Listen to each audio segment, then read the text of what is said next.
Welcome back to the most amazing top 10, guys. My name is Danny Burke, and unlike this video, the guy behind me needs no introduction, but here it is anyway. He's been one of the most successful rappers in the world now for almost 20 years, and we've seen a lot of you guys asking us to talk about him, so here it is, here you have it, and here we go with our top 10 interesting Eminem facts. At number 10, Eminem recently celebrated the 16-year anniversary of his iconic Marshall Mathers LP. I didn't know that was a particularly big anniversary, 16 years anyway, but apparently it is for Eminem, and he's decided to release the Marshall Mathers LP again. You can get a cassette, a t-shirt, a dog tag, and a brick of his original house. His childhood home that you see on the album cover was torn down back in 2013, and Eminem seemed to have no interest in buying the property, but his team did save hundreds of bricks, which went on sale with the re-release of the Marshall Mathers LP, but they've already sold out of all 700 of them.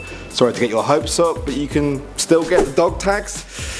Yeah, I know, you won the bricks. Coming in at number 9, in 2001, a man named D'Angelo Bailey tried to sue Eminem for $1 million for slander that humiliated him and ruined his own rap career because Eminem called him out as his high school bully. In the song Brain Damage, Eminem raps that D'Angelo harassed him every day and broke his nose in the school bathroom. Now, he admitted to all of this bullying, but still decided to sue Eminem anyway. How does that work? The judge saw right through it and dismissed the whole case, and that's why you shouldn't bully people, guys, and then try to sue them for telling people.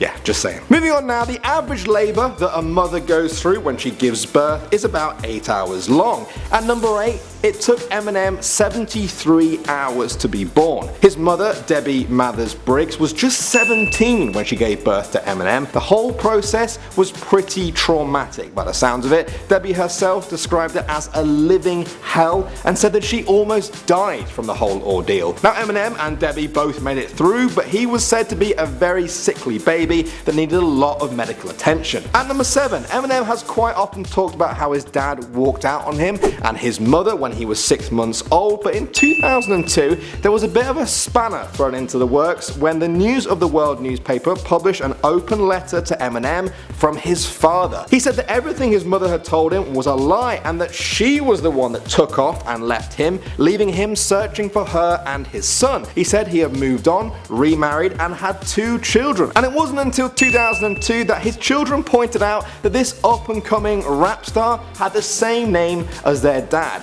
Marshall Mathers. He then picked up a copy of Rolling Stone, and sure enough, there was his ex-wife Debbie holding his son. And that's when he knew he was Eminem's father and decided he wanted to see him again. But Eminem has said in a number of interviews that he has no interest in seeing his father, and many fans are wondering, why did his father wait until Eminem was already famous to make a real effort to see him? Now, I personally don't blame Eminem for not wanting to see him though. Feels like too little too late. At number 6, the first rap song Eminem ever heard was a 1984 song called Reckless, which featured Ice-T. Now, I've listened to it, and it's kind of the old school rap that is a lot closer to spoken word poetry, and in case you're wondering, it sounds nothing like Eminem. This record that inspired Eminem to become a rapper was given to him by his uncle Ronnie Polkinghorne, who sadly committed suicide in 1991. That's the Uncle Ronnie that he references in the song Stan. I read about your Uncle Ronnie too, I'm sorry.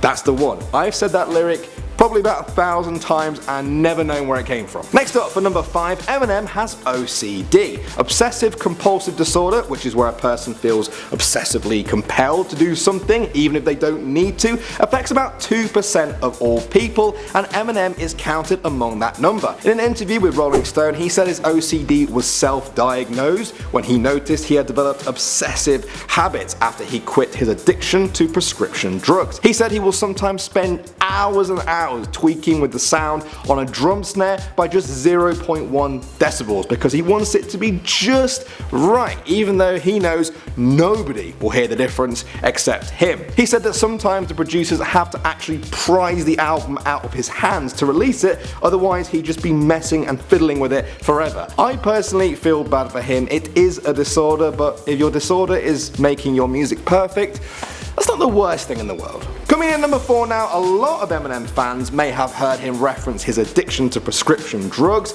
that helped him cope with the stresses of touring and fame. After taking an almost fatal overdose of methadone, Eminem turned to an unlikely source for help. He called 70s rock legend and gay icon Elton John for help.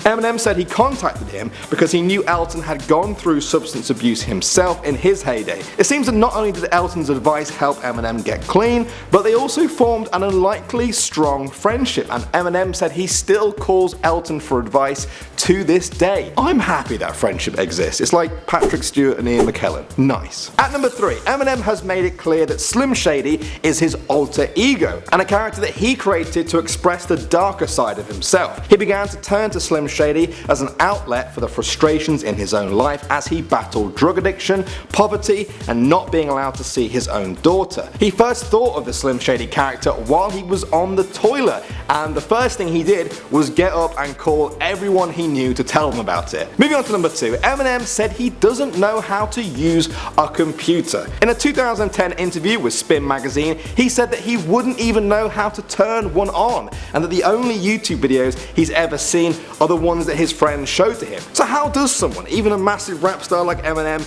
justify not being able to turn on a computer in this day and age? Well, it's not out of laziness or ignorance. In fact, it's the complete opposite. He said he knows what happens on the internet and that there are people out there who make very nasty comments about him or mean videos, and he feels that if he learned how to use a computer now, he said he would spend all day looking at comments about himself and that it would drive him crazy. And you know what? That's not a bad idea. I might see if I can unlearn how to use a computer so that I never have to see a nasty comment about me again. And finally at number 1, for those of you that think Eminem is not a violent gun-toting criminal, I'm afraid to burst your bubble. At age 20, he was arrested for being the driver in a drive-by shooting, except the guns were paintball guns. Yeah, and the paintballs, well, they didn't even break the skin. Still though, this was enough to get Eminem arrested because you can't do that. It was his first run-in with the law. He turned up to court with his accomplices to see what the verdict was,